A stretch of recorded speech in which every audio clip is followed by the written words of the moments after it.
fandraisany kafana masina noho ny fitiavanao sy ny famindramponao mena ty fotoana ity azoana mankalaza ny heritaona ny fialema fahazavana dia ianao no ny azo ny ty fiangonana ity namelona azy katraty zao fotoana an'io izao saribity zany ko dia misotranao zay amin'izany fitantananao ty fiangonana ity ka ho fitandremana ho fileovana ary mangataka aminao indrindra taenao ny kristianina tsiraray avy indrindra ny pastora miandraikitra ty fiangonana ity mba ny fahasoavanao sy fitahianao Jesosy amen.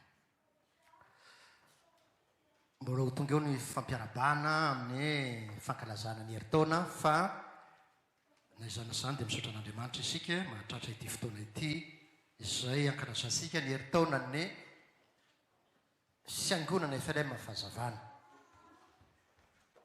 Ny fanevano azavaiko 10 minitra noho ny fotoana satria efa 45 minitra sisa dia ifarana ny fotoana azika petrana ato. Ny faneva dia ny Isaia 1:2 misangana miazava fa tonga ny fahazavana.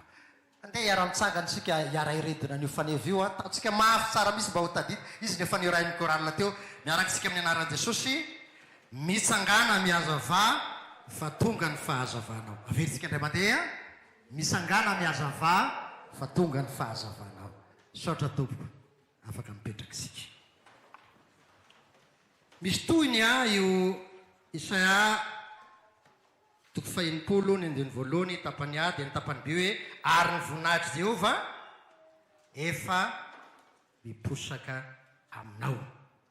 Ho an'ny mpandinika ny bokin'ny Isaia dia ao anatin'ny Isaia 7 anaty rito Isaia misy nyty fanevany FLM fahazavany ity dia ny 4:5 ka hatramin'ny 9:20 io Isaia 2:20 io.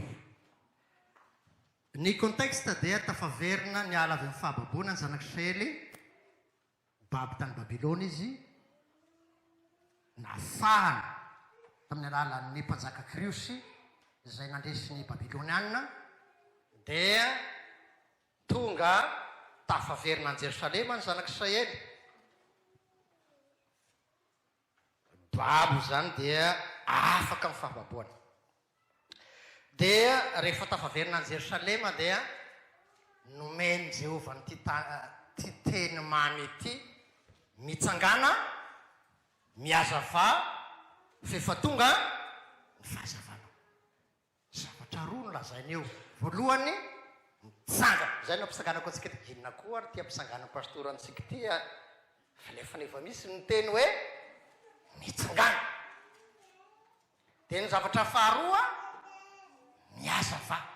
Ireo zavatra roa ireo ny orenany ty fiangonana ity. Averiko ireo zavatra roa ireo ny orenany ty fiangonana ity. Voalohany mitsangana, faharoa mazava. Andeo jeresika le mitsangana dikany mitsangana mijoro zay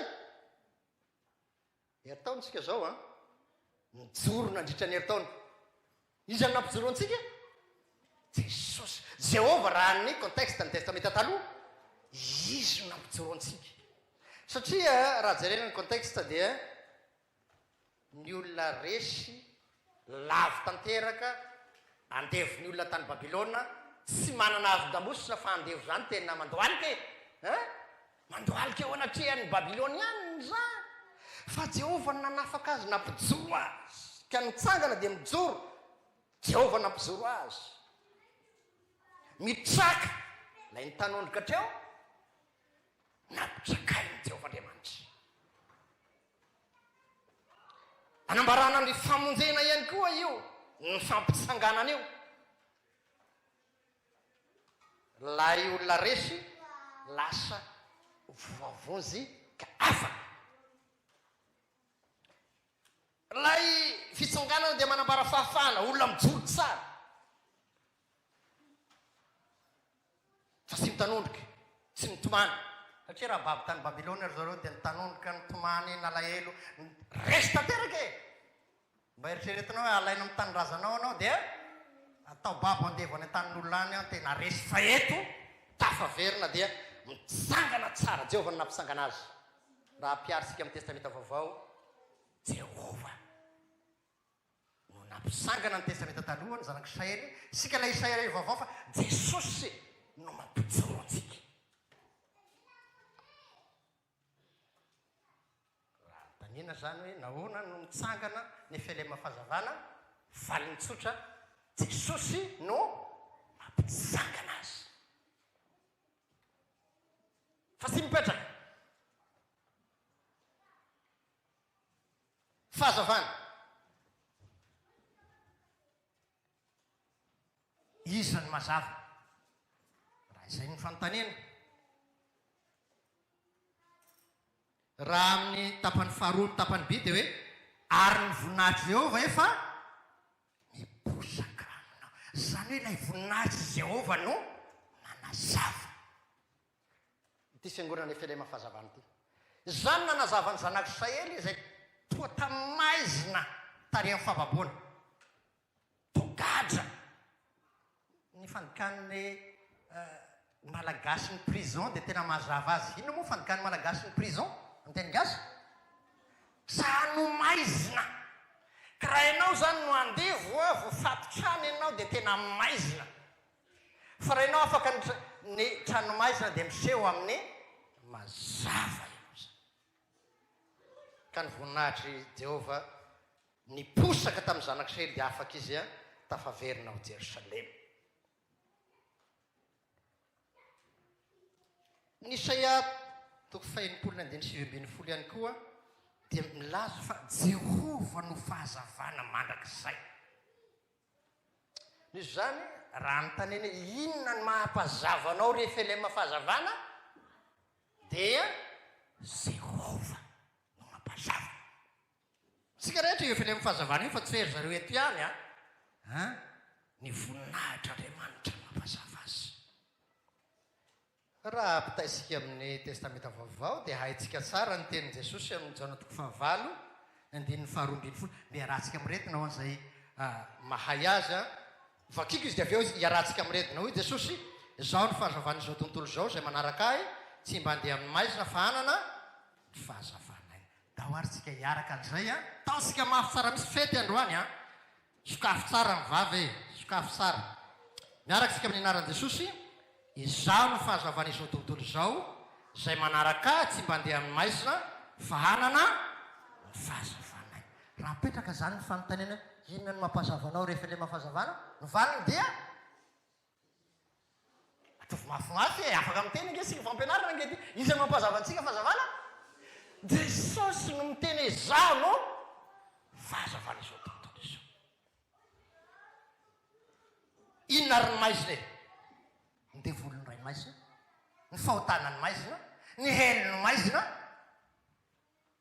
Ny olona ao mazava zany dia afaka amin'izany devoly zany, afaka amin'izany fahotany zany, afaka amin'izany fahamaizinany zany, ary ny tampony maizina dia ny hely afaka amin'izany isika eto amin'ny filema fahazavana sy ny kristianina rehetra.